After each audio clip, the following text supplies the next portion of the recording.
प्रत्यक्ष और गुरु और मंदिर तक नहीं पहुंच पाता, ऐसे महोत्सव के क्षणों में इन प्रसन्नतामयी प्रत्येक यहाँ के पल में आपको वह सिद्धियां, वह सफलता, वह आशीर्वाद यहाँ प्रचार रूप में वितरित होते हुए मिलता है।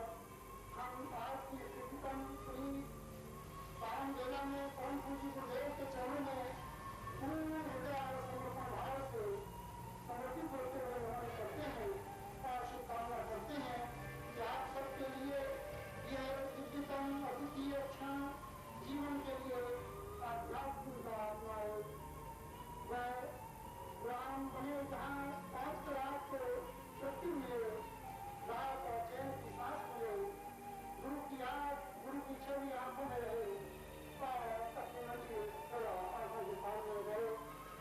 ऐसी शुभकामना करते हुए क्षणों में हम पूर्ण विश्वास रखते हैं कि आप इन 3 दिनों में प्रत्येक पल को सजीव कर देंगे, परम पूज्य गुरुदेव के पढ़ने को उतारेंगे, साधनाओं के नवीनतम क्षेत्रों में प्रवेश करेंगे और सिद्धियों को समझने का प्रयास करेंगे, जीवन में उनका उपयोग उतारने का प्रयास करेंगे और ऐसा सब कुछ आपको हमें प्राप्त हो।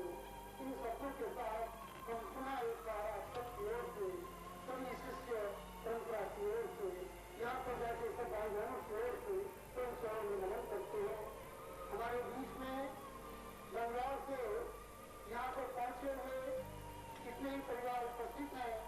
बंगाल वालों ने अभी जो पूर्णिमा का बेड़ा उठाया है, जो पूर्णिमा महोत्सव परिवार में जुलाई के महीने में संपन्न होगा, तो वहाँ के पुण्य आयोजकों में से हमारे बीच में आए जो उपस्थित है जो पूर्णिमा से भाई गोवर्धन लाल जी यहाँ भी उपस्थित है बंगाल में। मैं उनसे आप सबकी ओर से प्रार्थना कर रहा हूँ कि आज के दिव्यतम सत्र के उपलक्ष्य में परम पूज्य गुरुदेव का वर्णन मनन हम सबकी ओर से ये पुष्पहार चरणों में समर्पित करते हुए करें। भाई गोवर्धन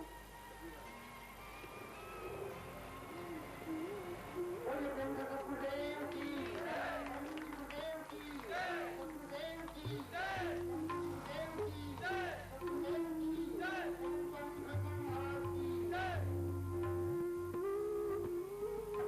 अध्यक्ष मेरा निवेदन है कि वो भी मुंबई शाखा एवं महिला विंग की ओर से परम पूज्य गुरुदेव के चरणों में पुष्पहार समर्पित करते हुए उनका आदरण करेंगे, ग्रहण करें।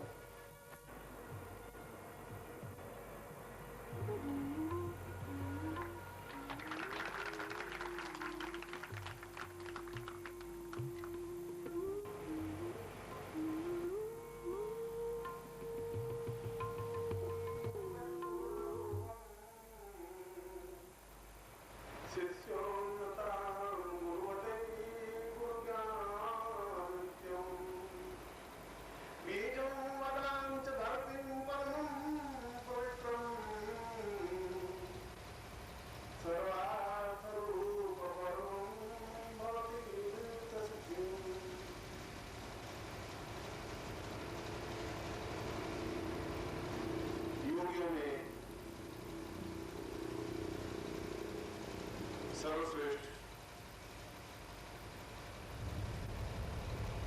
सिद्धाश्रम के संस्थापक स्वामी सच्चिदानंद जी के इस अत्यंत पवन और पवित्र श्लोक के साथ मैं इस अमृत महोत्सव को प्रारंभ कर रहा हूं और यह हमारे लिए सौभाग्य की बात है कि हमें 3 दिन मिले और उससे भी परम प्रसन्नता की बात है कि इस श्लोक के माध्यम से उन्होंने गुरु और शिष्य के एक नवीन चिंतन को स्पष्ट किया है जो हमारे शास्त्रों में वर्णित है, हमारे साधनों में वर्णित है, हमारे चिंतन में वर्णित है और जितना भी हमारा साहित्य है, प्राचीन साहित्य और अर्वाचीन साहित्य दोनों, क्योंकि आधुनिक तो कोई साहित्य है ही नहीं, आधुनिक तो केवल प्रेम और विरह की कथाएं हैं। चाहे वो जायसी का पद्मावत ले लें, चाहे रामचरितमानस ले लें, चाहे कबीर के दोहे ले लें, चाहे सूर के पद ले लें, या तो उनमें प्रेम होगा या विरह होगी। मगर जो संबंधों की व्याख्या है, जिन संबंधों के माध्यम से जीवन में एक अनुकूलता पूर्णता आती है, उसकी एक नवीन व्याख्या गुरुदेव ने प्रस्तुत की है इस श्लोक के माध्यम से।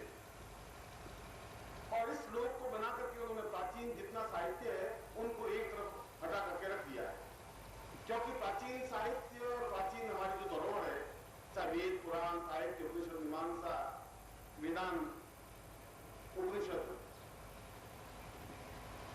उन उपनिषदों में एक ही बात कही है कि जीवन में तादात्म्य नहीं होना चाहिए, जीवन में मोह नहीं होना चाहिए, कोई संबंध नहीं होता। प्राणी अकेला आता है और अकेला चला जाता है, उस प्राणी का दूसरे प्राणी से कोई संबंध नहीं होता। ये सारे हमारे शास्त्रों का अगर निचोड़ निकाला जाए तो उस निचोड़ में, उन शास्त्रों में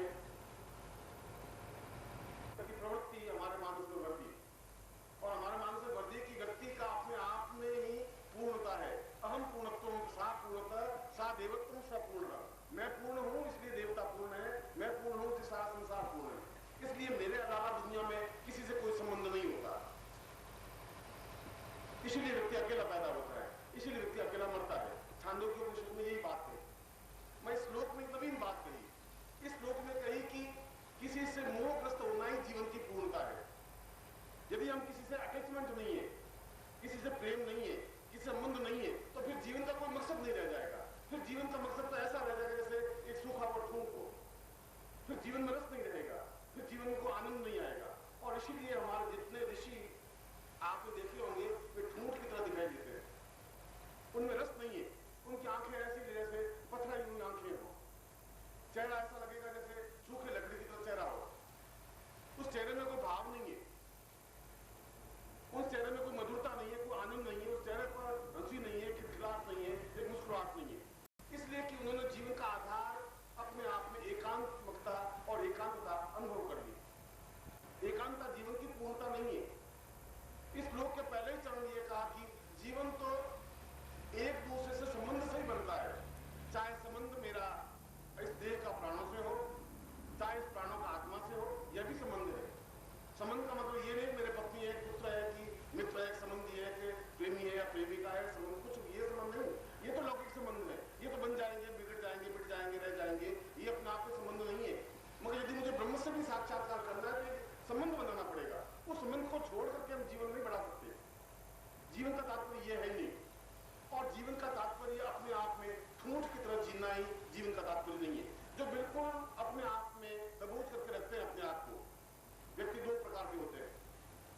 एक अंग्रेजी में कहते हैं पेसिमिस्टिक, निराशावादी, और निराशावादी प्रत्येक जीवन के क्षेत्र में निराशा अनुभव करते हैं, उनके जीवन में कोई रस होता ही नहीं। और ऐसे व्यक्ति जीवन में 90% है हमारे भारतवर्ष में, संसार में। इसलिए है कि उनके जीवन में रस जैसी कोई बात रही नहीं, और जहां रस नहीं है, जीवन में आनंद नहीं है, जीवन में उमंग नहीं है, जीवन में उत्साह नहीं है, चंचलाहट नहीं है, तो वे जीवन में प्रत्येक कमियां और न्यूनता निकालते हैं। वो सोचते हैं कि ये जीवन बेकार हो गया, 40 साल हो गए, हम कुछ प्राप्त किया नहीं, और मां ने मेरे लिए कुछ किया नहीं, फादर ने मेरे लिए कुछ किया नहीं, और पत्नी आई तो ऐसी पत्नी आई, पत्नी कुछ काम नहीं, और ये पति ने मेरे लिए कभी कुछ गहने बनाया नहीं। हम सारे चित्र देखते रहते हैं। ये शास्त्रों ने हमें सिखा दिया, क्योंकि शास्त्रों ने कहा कि तुम्हें किसी से कोई संबंध है ही नहीं, पत्नी है तुम्हारे साथ मरेगी नहीं, फिर तुम पत्नी की चिंता मत करो।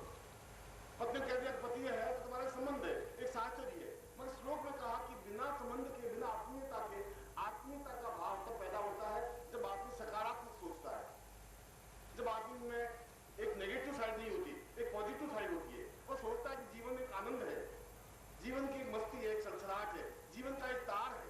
हम जीवन को ठूंठ की तरह नहीं जिंदा रह सकते, ऐसे रहते हैं। जीवन ऐसा भी होता है कि हमने जीवन में कोई आनंद प्राप्त किया ही नहीं। अगर कोई आनंद प्राप्त करता है तो हम बहुत दुखी होते हैं। यदि कोई हंसता है तो हम सोचते हैं कि ये क्यों हंस रहा है। हम अंदर से कुछ कह नहीं पाते, मगर हमारे उसके 100 चित्र निकाल देंगे।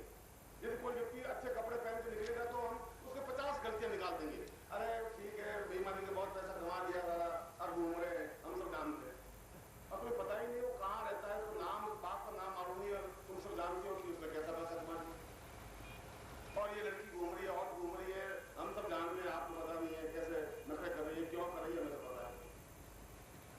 हमारी कमी अपने आप में किस ढंग से व्यक्त होती है, ये जीवन की नेगेटिव साइड। इस श्लोक में कहा है कि अगर जीवन को कुछ बनाना है, और जीवन बनता है साधनाओं के माध्यम से, बिना साधनाओं के, बिना मंत्र के, बिना जीवन की उच्चता के जीवन में पूर्णता नहीं आ सकती। संबंध तो एक अलग चीज है, लौकिक संबंध दूसरी चीज है।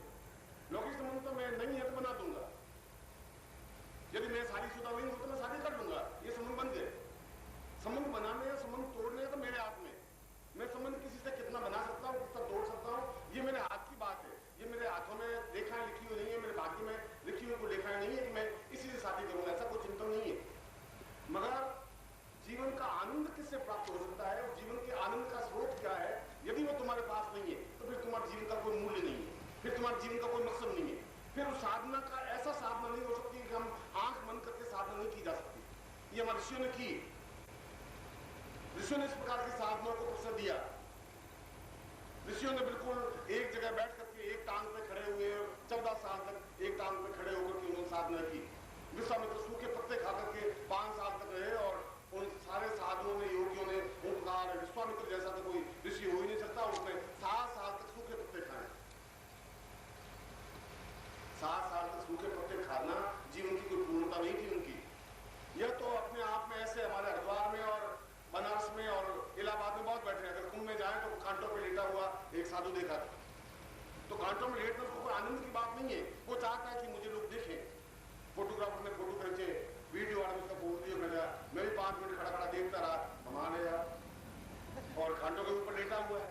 वो अपने आप को एक्सरसाइज कर रहा था, और विश्वामित्र भी अपने आप को एक्सरसाइज कर रहे हैं कि लोगों ने अगर मेरी प्रशंसा नहीं है, पूछ नहीं, तो क्या करूं, सूखे पत्ते खा करके कर रहे। उस शिवी ने अपने मांस काट काट करके फेंक दिया।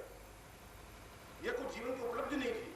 कृष्ण ने गीता में कहा कि ये जीवन की उपलब्धियां नहीं है जो तुम कर रहे हो, इसके अलावा भी जीवन में योगीश्वर बना जा सकता है। जीवन में योगी बनने के लिए, और योगी नहीं योगीश्वर बनने के लिए प्रेम की एक स्थापना अपने जीवन में होनी चाहिए। एक नवीन चिंतन दिया, वो सारे वेद पुराण वचन को परे हट करके एक नया एक अर्थ दिया, और एक अर्थ दिया उस व्यक्ति को हमने योगीश्वर भी कहा। कृष्णम वंदे जगत गुरु, हम संसार का गुरु माना उसको, हमने संसार का योगीश्वर माना। उसने जीवन में जो कुछ भी किया अपने आप पूर्णता के साथ किया, टुकड़े के साथ नहीं किया। राम के जीवन में वह पूर्णता नहीं प्राप्त हो पाई, उसके जीवन की विडंबना थी, एक जीवन का क्रम था। क्योंकि साधुओं का, उन सन्यासियों का, उन वेदों का, इन पुराणों का एक 10,000 साल पहले द्वापर और उस त्रेता के बीच में जो 10,000 साल पहले की परंपरा थी, उसमें कुछ अंतर था। किसने कहा कि ऐसा संभव नहीं हो सकता। उसने कहा कि बिना प्रेम के जीवन में अनुकूलता नहीं आ सकती, और जो कुछ भी करे पूर्णता के साथ डूब करके करे। अगर उसने शत्रुओं का संहार किया तो डूब करके किया, बचाया एक नहीं, एक कौरव नहीं बचा, एक पांडव नहीं बचा, सबको समाप्त किया। पांडवों की तरफ होते हुए केवल 5 पांडव बचे, और वो 5 पांडव हिमालय में जाकर समाप्त हो गए। और कौरव की जितने अक्षौणी सेना थी उन सारे कौरवों को समाप्त कर दिया। उनके जीवन का कोई क्रम होगा, ऐसा उन्होंने क्यों किया? बहुत अपने आप में नीति थी, कूटनीति थी, मगर उसने युद्ध किया तो अपनी पूर्णता के साथ युद्ध किया। प्रेम भी किया तो पूर्णता के साथ किया, चोरी भी की तो पूर्णता के साथ चोरी की, शादी भी की तो पूर्णता के साथ शादियां की, घिसे पिटे तरीके से नहीं। हम अगर कुछ भी करें, अगर हम टुकड़ों में करेंगे, हम अगर हमारे जीवन में साहस नहीं है, कर्मठता नहीं है, जीवन में पौरुषता नहीं है, पूर्णता नहीं है, तो जीवन में कुछ प्राप्त कर ही नहीं सकते। जीवन प्राप्त करने के लिए ऐसा कई शास्त्रों नहीं है कि आप बिल्कुल आंख मूंद करके साधना करने से साधना होती है, पर जीवन का एक क्रम जरूर है। जीवन का क्रम तो सूखे रोटियां खा करके भी साधना करना लिखा हुआ। एकादशी का व्रत करिए, और एकादशी से पूर्णमासी तक 5 दिन भूखे रहिए, गुरुदेव जल्दी मिल जाएंगे, भगवान जल्दी मिल जाएंगे, शास्त्रों में ऐसा लिखा है। गुरुदेव 11 की कथा पढ़िए, 11 में बिल्कुल खाना नहीं चाहिए, 12 को 1 कौर खाना चाहिए, 13 को 2 कौर खाना चाहिए, गुरु तक 4 कौर खाएंगे तो भगवान सामने खड़े हो जाएंगे। इससे भगवान सामने नहीं हो, यह केवल जीवन की एक विडंबना है। उन्होंने जीवन को, शरीर को सुखाना जीवन का सौभाग्य मान लिया। ये हमारे जीवन के, हमारे कोई शास्त्रों में, अगर हमारे पिता शराब पीते हैं तो गलत थी, हम उसकी प्रशंसा नहीं कर सकते। प्रशंसा तो वो करते हैं जिनके पास कोई ज्ञान की चेतना है ही नहीं। पंडित ऐसा कह सकते हैं, पुरोहित ऐसा कह सकते हैं, वो ऐसा कह सकते हैं कि अगर हमारे साथ लिख दिया, हमारे पूर्वजों लिख दिया, वो सब सही है। मैं कहता हूं ऐसा नहीं है, उनसे भी गलतियां हो सकती हैं, उन्होंने भी गलतियां की। उन्होंने कहा कि जीवन को भूखे मारना और सुखा देना जीवन की पूर्णता है। वो गलती बुद्ध ने भी की, वो गलती महावीर ने भी की। वो गलती की मतलब उन्होंने एहसास किया कि केवल भूखे मरने से जीवन में पूर्णता नहीं प्राप्त होती। जब तक महावीर ने सुजाता की खीर नहीं खाई उनको एक ज्ञान प्राप्त नहीं हुआ। 48 दिन भूखे रहे, अन्न का एक दाना नहीं डाला, मगर कोई ज्ञान, कोई चेतना, कोई ज्योति, कोई अंदर से प्रकाश पैदा नहीं हुआ। महावीर ने कहा कैसे ऐसा भूखे, हमारा सारा शास्त्र में लिखा है कि केवल निराहार रहकर के ज्ञान प्राप्त किया जा सकता है। 48 दिन तक मैं भूखा रहा हूं तो प्राप्त हुआ ही नहीं सकता। और 49 दिन सुजाता उसके पास आई, उसने कहा कि आप 100 दिन तक भूखे रहने से कुछ नहीं ले सकता, शरीर को सुखाने से नहीं मिल सकता, तुम्हारे अंदर प्रेम की भावना नहीं है, चेतना नहीं है। और जब तक अंदर एक हंसी नहीं आएगी, प्रेम नहीं आएगा, एक चिंगारी नहीं पैदा होगी, जब तक तुम्हें गुरुत्व प्राप्त नहीं हो सकता। मैं खीर लाई हूं तुम्हारे लिए, अत्यंत स्वादिष्ट, इसको आप दीजिए, आधार बनेगा तो जीवन में एक रस आएगा। उस रस को प्राप्त करने के लिए शरीर को सुखाना जरूरी नहीं है।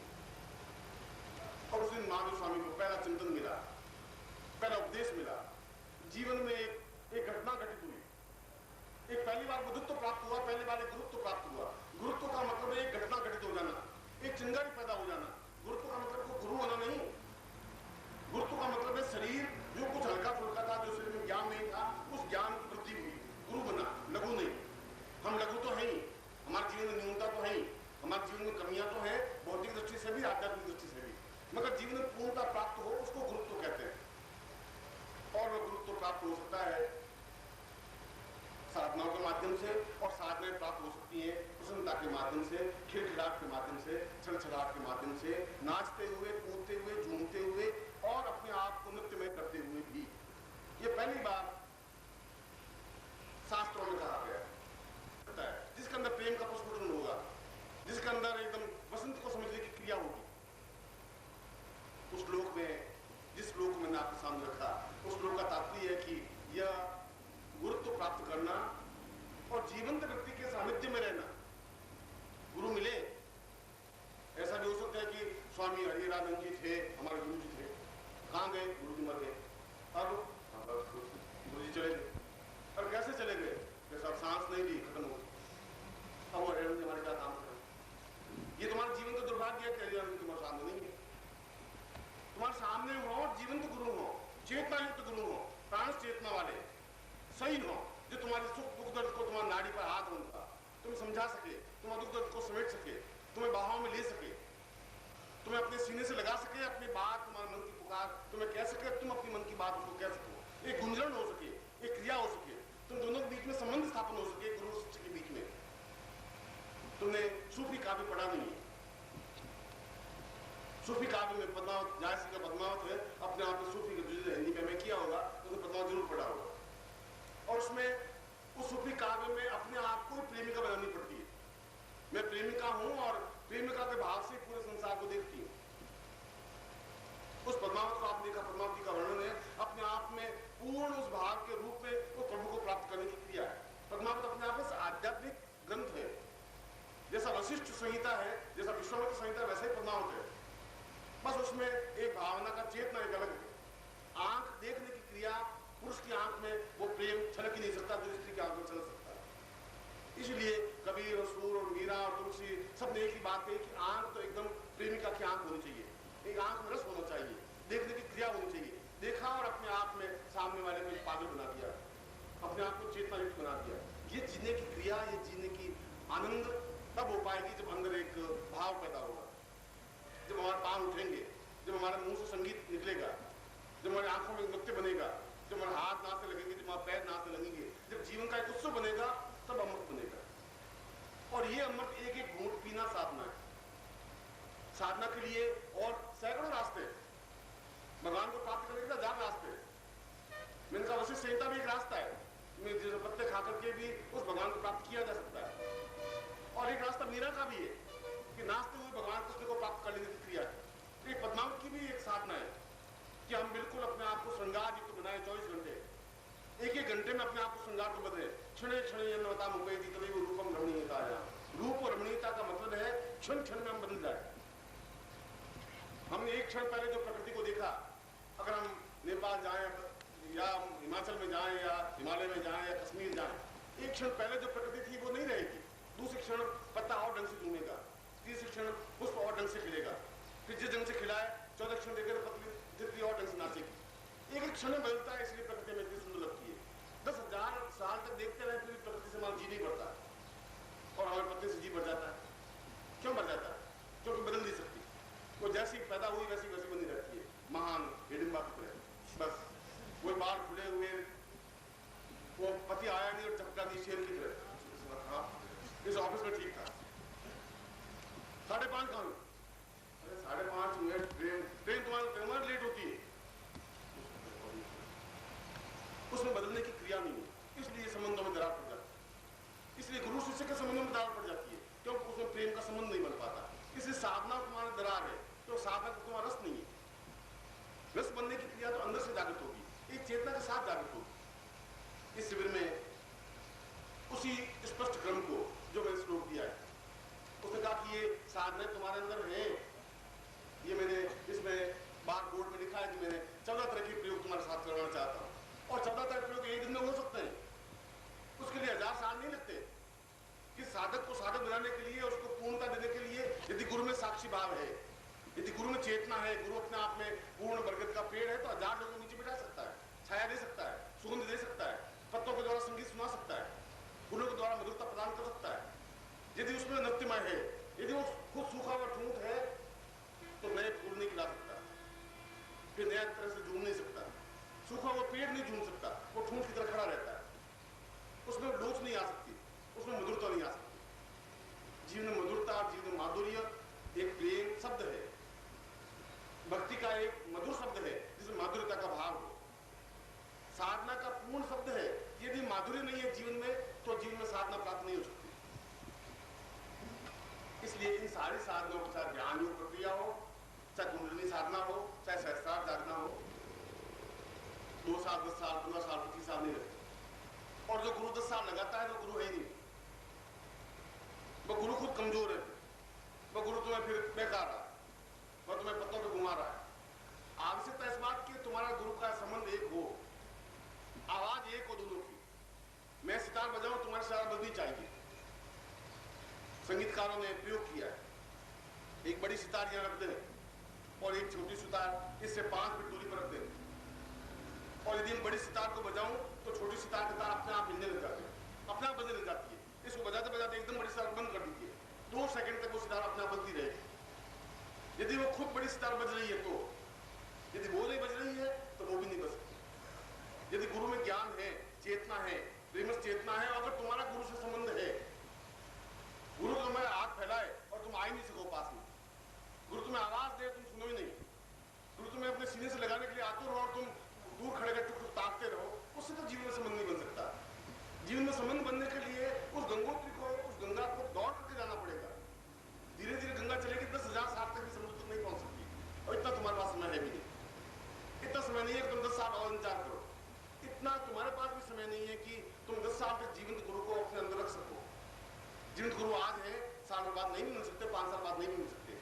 जितने क्षण हमारे सामने है, उतने क्षण का अगर आनंद हम उसका उपयोग नहीं कर सके, ये तुम्हारा जीवन चूक जाओगे। फिर जीवन में तुम्हारे ये कहने वाला कोई नहीं मिल पाएगा, फिर तुम्हारे जीवन में एक बहुत बड़ी अभाव रह जाएगा, इतनी बात नहीं कह पाएगा, इस प्रकार से अपने हाथ नहीं फैला सकेगा, इस प्रकार से तुम्हारे सामने खड़ा नहीं हो पाएगा, इतने प्रहार के साथ कह नहीं सकेगा, पंडितों को, पुरोहितों को, तुलसी को, वाल्मीकि को, सूर को, मीरा को नहीं बता सकेगा। उसके लिए उसमें पास ज्ञान चेतना होनी चाहिए, और उस ज्ञान को प्राप्त करने के लिए उसी मानसरोवर तुम्हें कूदना होगा जो मानसरोवर गुरु को बना होगा। गुरु का हृदय में अपने आप को छलांग लगानी होगी, अपने आप को उसमें मिल जाना होगा। अगर तुम खतरों से डरे तो तुम जीवन को प्राप्त कर नहीं सकते। जो खतरों से डर गया वो डूब गया, वो बीच में ही डूब गया, न इस किनारे पर रहा न उस किनारे पहुंच सकता है। एक चैलेंज, अगर बीच सोचने लग जाए कि मिट्टी में मिलूं कि नहीं मिलूं, मिल जाने के बाद खत्म हो जाऊंगा, बच जाऊंगा, तो बीज कभी भी बरगद का पेड़ नहीं बन सकता। अगर वसंत ऋतु ये सोचे कि मैं चलूं और क्या फायदा होगा, दीवार से टकराने से क्या हो पाएगा, पेड़ मिलेगा कि नहीं मिलेगा और फूल खिलेंगे कि नहीं खिलेंगे, तो वसंत ऋतु बन ही नहीं सकती। इस बात की चिंता नहीं करनी है कि क्या होगा। नदी जब चलती है तो अपने आप चलती है, छलछलाहट के साथ, मधुरता के साथ, नाचती हुई, झूमती हुई। नदी कभी ठंडी और लहर के बिना नहीं चलती। नदी को आपने नाचते हुए नहीं देखा, नदी प्रत्येक क्षण उसका प्रत्येक लहर अपने आप एक नृत्य है, इसलिए वो समुद्र से मिलती है। इसलिए उस नदी को हमने गंगा देवता कहा है, इसलिए उसमें स्नान करने से जीवन का एक पवित्रता का भाव होता है। विशाल समुद्र बनना है, पहाड़ की तरफ अपने आप में, वो तुम हिमालय की तरफ बनना है। वो सब गुण तुम में है, चाहे तुम 50 साल के हो, चाहे तुम 20 साल के हो, तुम्हारे अंदर वो सब क्षमता है। मैं तुम्हारी उस क्षमता को पहचानता हूं। तुमने ऊपर खोल बना रखा है और इन 3 दिनों में मैं उस खोल को दूर करने की क्रिया करूंगा। 3 दिनों में तुम्हारा असली स्वरूप तुम्हें परिचित कराऊंगा। आत्म साक्षात्कार जो प्रक्रिया है, हम अपने आप को पहचान सकें कि मैं कितना ऊंचा साधक हूं। इससे पहले भी तुम्हें साधना की होगी, पिछले जीवन में साधना की होगी, 10 जन्मों तक तुमने साधना की होगी। वो साधना कहां चली गई तुम्हारी? खत्म तो नहीं हो सकती। ऐसा तो हो नहीं सकता तुम गुरु को आवाज और गुरु सुनाई नहीं, ऐसा तो हो नहीं सकता। ऐसा हो नहीं सकता तुम गुरु से मिलो और तुम्हारे शरीर में सुगंध पैदा नहीं हो, ऐसा नहीं हो सकता। ये अलग बात है, तुम मिले ही नहीं। तुम्हारे गुरु के बीच में अगर एक हवा भर भी डिफरेंस रह गया तो तुम गुरु से पूर्ण रूप से नहीं मिल सके। बीच में कोई भेद रहेगा ही नहीं, बीच में हवा भी नहीं जा सकती। दोनों अपने आप में, जब राधा और कृष्ण का संबंध है तो दोनों में कहीं कोई अंतर नहीं है। 2 शरीर है, एक प्राण है। एक प्राण ही धड़के, इधर धड़के तो वहां भी धड़के, उतना ही धड़के जितना यहां धड़के, उसको अपने आप एक मुक्ता कहते हैं, उसको साधना कहते हैं। ये साधना जीवन में संगीत के माध्यम से, नृत्य के माध्यम से, पूर्णता के माध्यम से, अहोभाव के माध्यम से, उस अमृत के माध्यम से, जिसको अमृत महोत्सव मैंने इस शिविर का नाम दिया है। और यह जन्मदिन समारोह कोई बहुत बड़ी महान घटना नहीं है। ऐसी घटना नहीं है कि कोई जन्म हुआ और बहुत महान कार्य हो गया। यह एक ऐसी घटना है कि वो अपने जीवन का सारा आनंद इन 3 दिनों में बहा देना चाहता है। यह इस घटना का साक्षी है कि वो अपने अंदर जितना अमृत है, जितना प्रेम है, जितना स्नेह है, वो तुम्हारे सामने वितरित कर देना चाहता है। वो चाहता है कि मैं अपने आप में रोक करके नहीं रखूं। वो चाहता है इन 3 दिनों में अपने साधकों को, अपने शिष्यों को, अपने सन्यासियों को सब कुछ बांट दूं, दे दूं। जितना भी वो पी सके पिए, उनकी आंखों में एक रंग आ सके, एक तप्ती आ सके, एक छलकाव आ सके, एक मस्ती आ सके, पीने वाले में आ सके। जो खड़ा रहेगा वो कुछ प्राप्त नहीं कर सकता, जो छलांग नहीं लगा सकता वो आनंद भी नहीं ले सकता, जो गंगा में कूदेगा वो स्नान करके पवित्र हो सकता है, जो मानसरोवर में अपने आप में एहसास करेगा वो उसकी डुबकी में मोती प्राप्त कर सकता है। जिनके पंखों में ताकत होगी वो आकाश में उड़ सकेगा और वो आकाश के निरंतर आकाश को देख सकता है, 1000 मील दूर तक भी उस आकाश को छू सकता है, उस ब्रह्मांड को भेदन कर सकता है।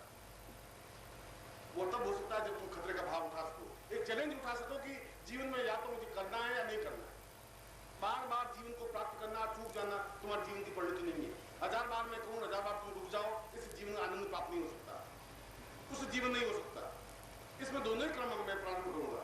साधना क्रम भी बंद भी कराऊंगा, उस प्रयोगों को भी करवाऊंगा, मगर मैं इससे भी ज्यादा तुम्हारा प्रत्येक, तुम चले तो नृत्य में चले, बोले तो संगीत में एकदम मधुरता के साथ बोले, बात करें तो एक मुस्कुराहट के साथ हो, ये 3 बड़े राग रंग के साथ हो, मस्ती के साथ हो, छलकते हुए हो, जिससे तुम्हारा प्यार है तुम्हारे हाथ में हो सके।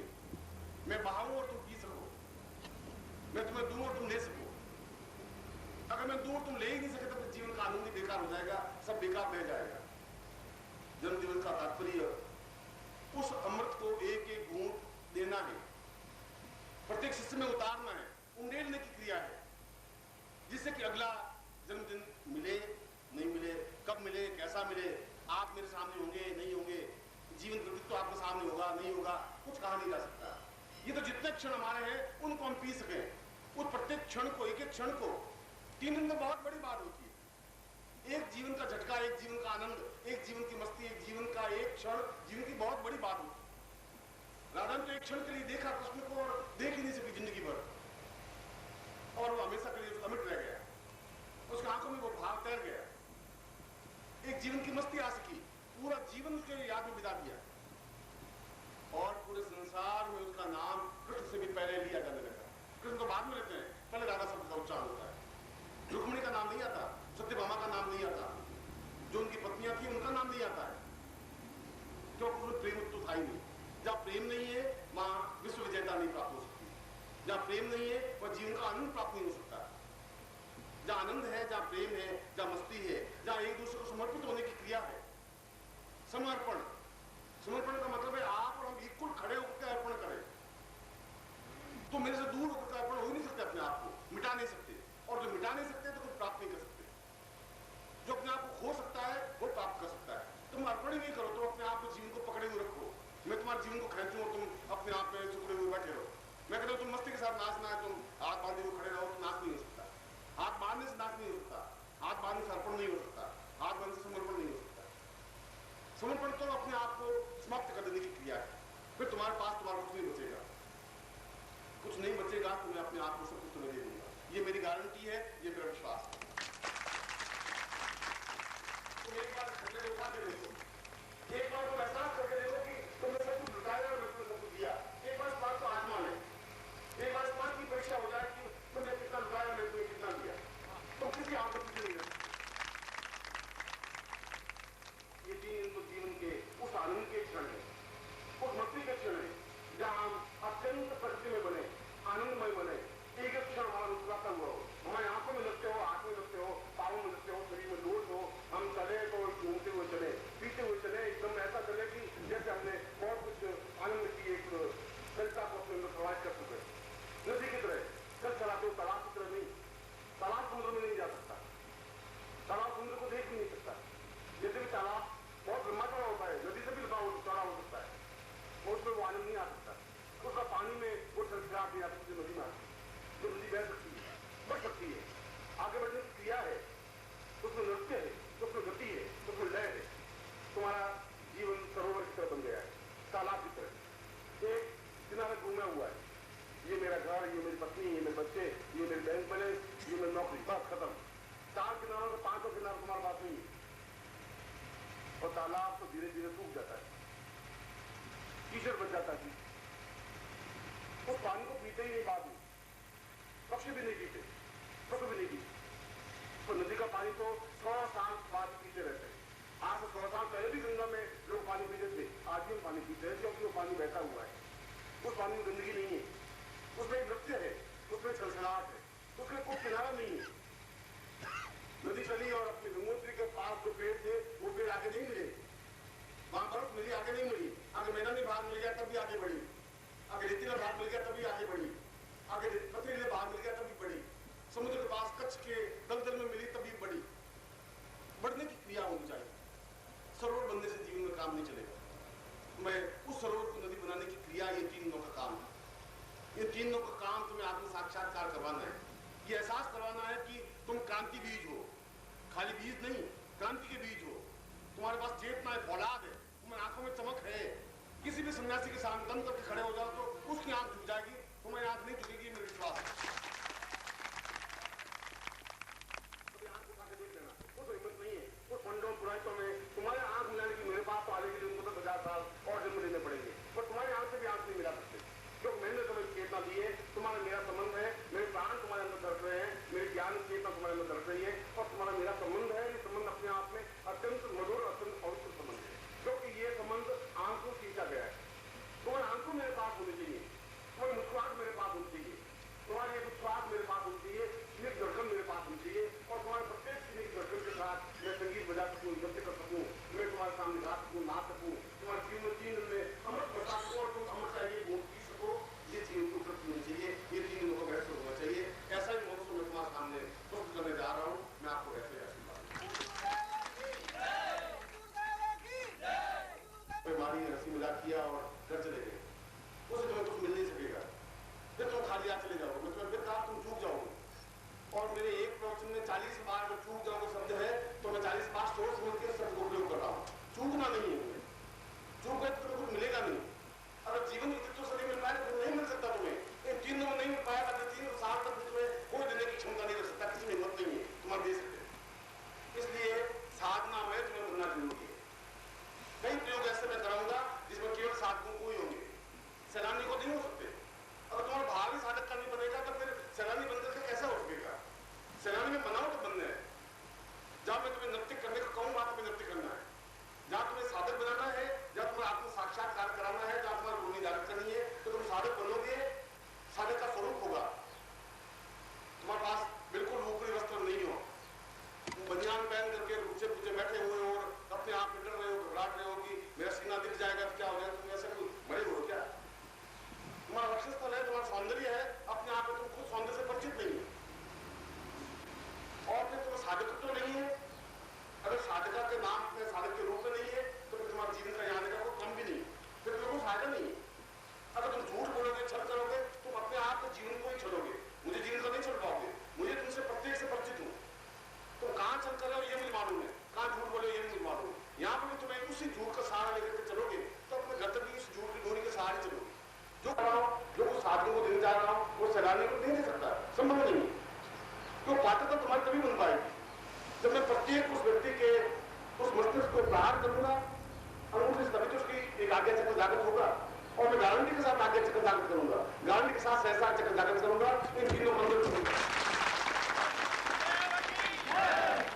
अभी सिद्धियों में और मंत्रों में इतनी ताकत नहीं है कि मैं आज्ञा दूं और मंत्र रुक जाए एक जगह, ऐसा नहीं हो सकता। अभी व्यक्ति सिद्धि को आज्ञा दूं और सिद्धि में इतनी क्षमता नहीं है कि मैं कहूँ वो तुम्हें वर्णमाला नहीं पढ़ा या तुम्हें वर्ण नहीं करे, ऐसा भी संभव नहीं हो सकता।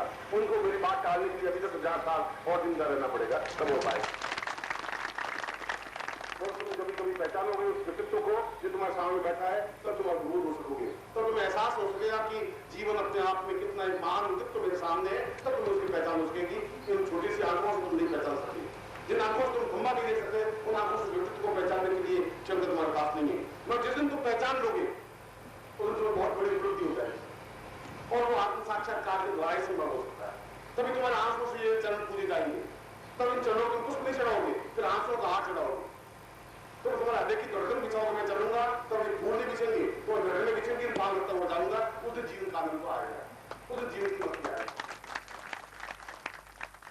इसलिए साधक के रूप में हम बैठे हैं और आनंद के साथ बैठे हैं, तो साधना क्रम समझाएं तो करें। मैं बीच में भी आकर के तुम्हारी आगे चक्र को, प्रत्येक को साधक को जो साधना भाग है उसके आगे चक्र को जागृत करूंगा, सहसा चक्र को जागृत करूंगा, उसका आत्म साक्षात्कार कराऊंगा, उसको बताऊंगा तुम्हारे पिछले जीवन के सारी साधनाएं अपने आप में उदय हो। मैं तुम्हें कहा तुम्हारा बीज है और तुम्हारे बीज में ताकत है, उसकी खोल को हटाना है, और खोल को हटाने की क्रिया ही साधना है। इन 3 नंबर वही साधना मुझे तुम्हें संबंध कर पाएंगे, चाहे मंत्र छोटा हो, मगर यदि तुम साधक है, सही अर्थों मेरे सामने है, तो मैं सही अर्थों में तुम्हें वह सबको दे सकूंगा। इसलिए अपने आप को समृद्ध रूप से तैयार होने की जरूरत है। जो तुम अगर सालानी के रूप में आए हो, मिलने के लिए आए हो, मेरे जन्मदिन है, मैं तुमसे मिलूंगा। अगर तुम केवल गुरु पूजन के लिए आए हो, तभी मैं अपना पूजन तुम्हें संपन्न करवाऊंगा, तुम बैठोगे। मगर यदि तुम साधना के लिए आए हो, तो तुम्हें साधना का सब कुछ दूंगा, क्योंकि ये 3 दिन तुम्हारे पूरी जिंदगी के बहुत महत्वपूर्ण दिन होंगे। इसलिए महत्वपूर्ण दिन होंगे कि आगे का साथ, आगे का जीवन ऐसा साथ तुम्हें नहीं मिले, आगे इतना ज्ञान चेतना नहीं मिले, आगे जीवन का इतना क्रम नहीं मिले। 365 दिन तो बहुत बड़ी बात होती है बीच में, वो रास्ता तो बहुत बड़ी बात है जहां तुम प्राप्त कर सको। लेकिन तुमने से प्रत्येक को साधक में बनना है, प्रत्येक को साधना में बनना है, साधक के रूप में बैठना है, सैलानी के रूप में नहीं। क्यों तुम किसी रूप में तुम प्रिय हो, तुम अगर केवल गुरु पूजन के लिए, गुरु दर्शन के लिए आए हो, तभी इसमें तुम्हारा स्वागत है। केवल मिलने के लिए आए हो तभी तुम्हारा स्वागत है, केवल गुरु पूजन के लिए आओ तभी तुम्हारा स्वागत है, केवल हलवा पूरी खाने के लिए आओ तभी तुम्हारा स्वागत है। मुझे तो कहीं कोई तुम जैसा भी संबंध मुझसे रखना चाहो, मैं तो वैसा ही संबंध रखने को तैयार, मैं तो वही हूं। तुम मुझसे कैसा संबंध रखना चाहो तुम्हारा आत्मनिर्भर है। मित्र के रूप में रखना चाहो, सूर्य मित्र के रूप में, सूर्य का कृष्ण मित्र था, मीना का पति था, गोपियों के प्रिय थे। अब जैसा भी संबंध, तो तीनों संबंधों से कृष्ण को प्राप्त हुई, आपके संबंध के साथ मुझे प्राप्त करना चाहो तो आपके ऊपर निर्भर है, मैं तो वही हूं। अगर साधक के रूप प्राप्त करना चाहो तो पूरी साधना के क्रम है, वो सब कुछ प्राप्त कर पाओगे। केवल गुरु पूजन के लिए गुरु सामने खड़ा हूं। अगर आत्म साक्षात्कार करना है तो साधक तो प्राप्त करना पड़ेगा, तुम्हारा साधक होना चाहिए। साधक है तो बिल्कुल आपका ये गुरु नाम का दुपट्टा आपके ऊपर पहना हुआ हो, एकदम अधो वस्त्र ऊपर वस्त्र नहीं हो, वक्ष से तुम्हारा खुला हो, अपने आप में जीवंत हो। ऐसा घबराहट, ऐसा अगर ये पहनेंगे तो कैसा होगा, ये नहीं होगा, तुम्हारे पास गुरु चित्र नहीं है, अगर तुम्हारा गुरु मंत्र नहीं है, गुरु चेतना नहीं है, गुरु दुपट्टा नहीं है, तुम्हारा गुरु का संबंध नहीं है, प्राण चेतना नहीं है, आंसू नहीं है, गले में तुम्हारी छलछलाहट नहीं है, तो फिर तुम कैसे प्राप्त कर पाओगे? 3 दिन तो भी कल परसों बीत जाएगी, फिर तुम चूक जाओगे, फिर ये जीवन तुम्हारा जाएगा। फिर 365 दिन बाद मेरे पास आओगे, फिर मैं बात करूंगा कि चूकना नहीं। हर क्षण तुम्हारे अंदर और मेरे अंदर एक प्रेम का संबंध बने। इस क्षण अगर 5% है तो अगले क्षण तुम्हारा 7% ही होना चाहिए, और इसकी गवाही तुम्हारे आंख में आंसू देंगे, तुम्हारे होते देंगे। होठों से गुरुदेव चट्टान से गुरुदेव का प्यार नहीं बन सकता है, तो आंख के आंसू अपने आंख कह देगी, आंख पुत्र कह देगी तुम्हारे आंख में मेरे प्रति कितना प्यार है। तुम्हारे हृदय की धड़कन अपने आप मुझे समझा देगी तुम्हारे अंदर से कितनी बार में बोल रहा हो। तुम्हारा श्वास अपने आप मुझे बता देगी तुम किस सरगम पे नाच रहे हो, किस सरगम पे बोल रहे हो। नृत्य में बनते हुए, साधक में बनते हुए, मैं साधनाओं में जहां केवल साधक भाव दे सकेंगे, मैं उनको वो कम कराऊंगा। मैं साधना भी संबंध करवाऊंगा जो तुम्हारे अंदर पहले से ही है, नहीं है तो मैं प्रवेश दूंगा। मैं तुम्हें फिर एक लाइन बोली है कि अभी साधनाओं में चाहे कोई भी साधना हो, ये कुंडली जागरण तो अपने आप में थोड़ा आई जैसी साधना है मेरे लिए। आत्म साक्षात्कार साधना वैसी है जैसे कोई छोटा बच्चा हाथ में पेंसिल पार्टी ले और आई लिखे, इसको मुझे देने में रस सिखाने मुझे कोई समझ नहीं लगेगा। ब्रह्म से साक्षात करना अपने आप में पूर्ण तो साक्षात करना भी कोई बहुत बड़ी कठिन नहीं है, बहुत आसान है। आवश्यक इस बात की तुम क्या साधक हो, आवश्यक इस बात की तुम्हारे अंदर प्रेम है क्या, आवश्यक इस बात की तुम्हारे धड़कन और धड़कन एक है, आवश्यक इस बात की क्या तुम आंसुओं की लिपि से मेरा नाम लिखा है, और ऐसा लिखा है तो तुम्हारे 3 दिन कुछ बाकी नहीं रहेगा, तो कमी नहीं रहेगी। मैं सही आशीर्वाद देता हूँ कि ये 3 दिन तुम्हारे लिए अत्यंत अमूल्य बने, ऐसा आशीर्वाद देता हूँ।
परिवार की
वदेन्यम्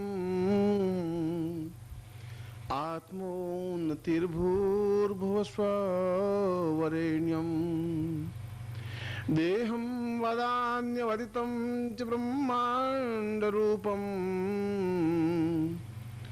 गुरुमेव तुभ्य वरदं भवतं वरेण्यम्। आज का प्रवचन में उपनिषदों में श्रेष्ठतम उपनिषद छांदोग्य उपनिषद के श्लोक से प्रारंभ कर रहा हूं, जिसमें 3 बातें स्पष्ट रूप से बताई गई है और तीनों ही बातें पूरे जीवन का एक निचोड़ है। जीवन का निचोड़ तब समझा जाएगा जब हम जीवन को समझेंगे, और जीवन का तात्पर्य है कि हम इस संसार में रहते हुए भी, जैसे व्यक्ति वन में रहता है, जीवन एक तटस्थ भाव से रहने की जिसमें क्रिया है, वह जीवन जी सकता है। जो लिप्त हो जाता है वह जीवन नहीं जी सकता। लिप्त हो जाने पर तो वो एकांगी हो जाता है, वो एक पक्ष का बन जाता है, एक पार्ट का हिस्सा बन जाता है, और जब एक पार्ट का हिस्सा बन जाता है तो दूसरे पार्ट को वो नहीं देख सकता। यदि जो भौतिकता में डूब जाता है तो वो आध्यात्मिकता में नहीं देख सकता। जो व्यक्ति आध्यात्मिकता में चला जाता है वह भौतिकता के भी स्वरूप को नहीं देख सकता।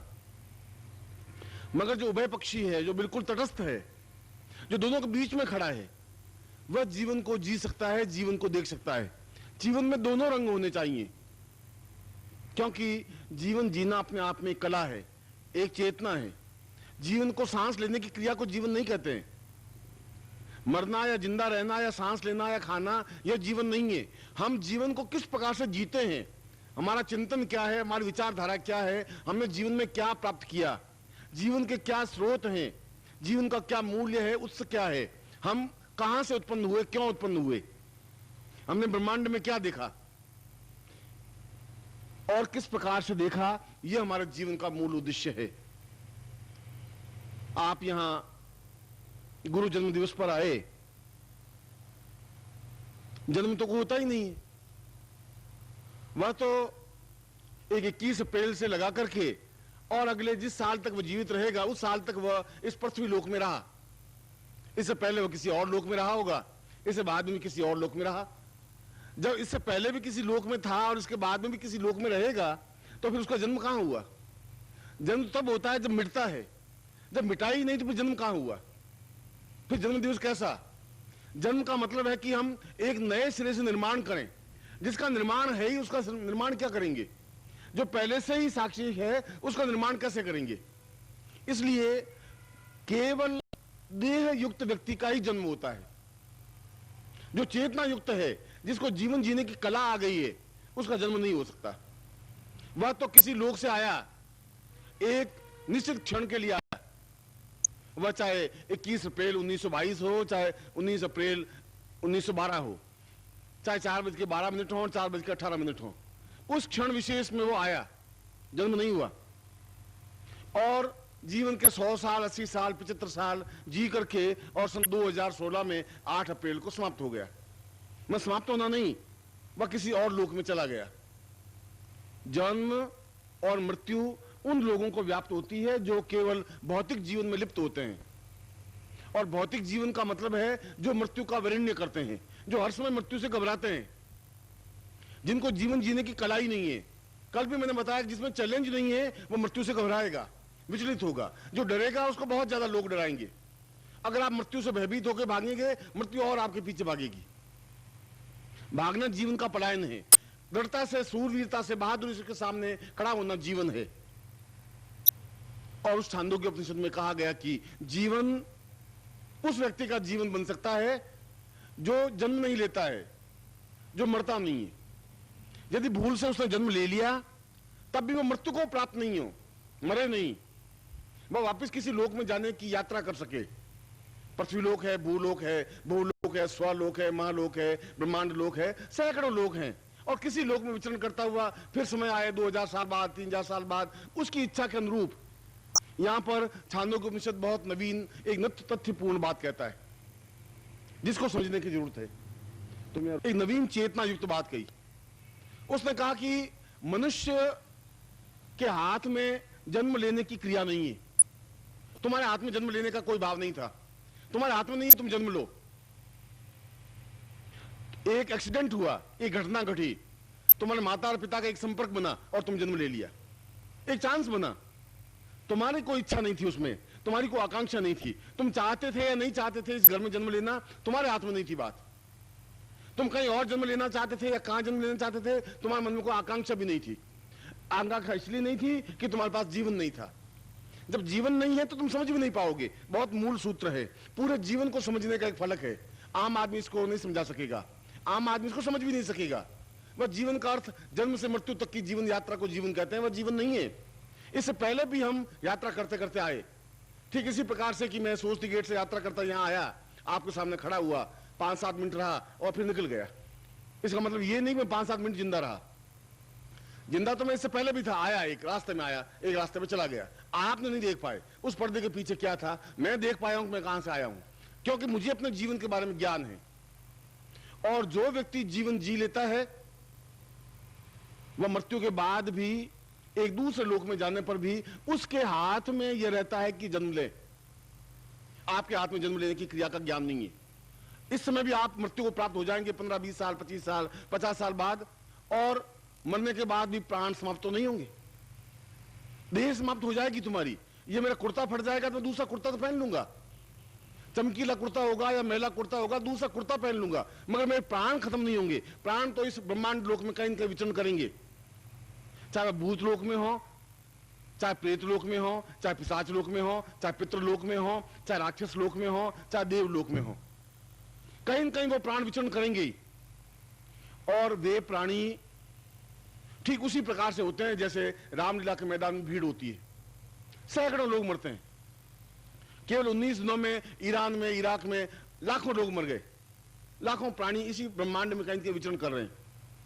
समाप्त तो हो ही नहीं सकता, कोई चीज मिट नहीं सकती। लकड़ी जला देंगे तो कोयला बन जाएगा, कोयला जला देंगे राख बन जाएगा, राख जला देंगे तो हवा बन जाएगी, हवा समाप्त कर देंगे तो प्राण वायु बन जाएगी, प्राण वायु बन जाए तो ऑक्सीजन बन जाएगी। कोई चीज समाप्त तो हो नहीं सकती। और जो बदल जाती है उसको वापस कोयले के रूप में, लकड़ी के रूप में बदल सकते हैं। पृथ्वी पर जो ब्रह्मांड में जो चीज है वो समाप्त हो ही नहीं सकती। आपके हाथ में नहीं है, ब्रह्मांड के हाथ में भी नहीं है, प्रभु के हाथ में भी नहीं, उसको समाप्त कर दे। उसका स्वरूप बदल सकते हैं। मैं आपका स्वरूप बदल सकता हूं, इस लकड़ी के टुकड़े से फर्नीचर बना सकता हूं, टेबल बना सकता हूं, मेज बना सकता हूं, लकड़ी होगी वो रहेगी। इसके 2 टुकड़े कर सकता हूं, 4 टुकड़े हो सकते हैं, इसका स्वरूप नहीं बदल सकता। ठीक उसी प्रकार से उस लोक में करोड़ों लोग धक्का, एक दूसरे धक्का मारते हुए मनुष्य लोक में आने की क्रिया संपन्न करते रहते हैं, प्रयत्न करते रहते हैं। उनकी इच्छा और आकांक्षा रहती है कि जन्म लूं।